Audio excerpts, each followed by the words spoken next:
She learned that okay, she learned that a house could be a hollow thing, a place where the shadows have teeth and a sting.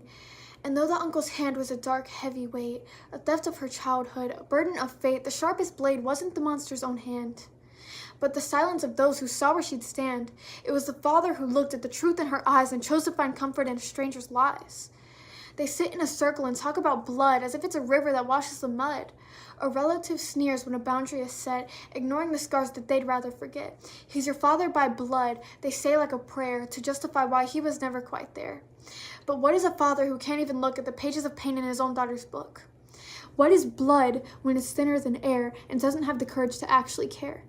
She watched as her sister stood tall in the cold, refusing to swallow the lies that they had sold.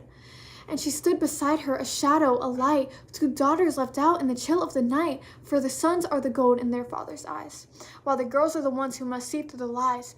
They are told they are less because of their name, while the boys are exempt from the weight and the shame. But blood isn't love if it's used as a shield, to hide all the wounds that have never been healed.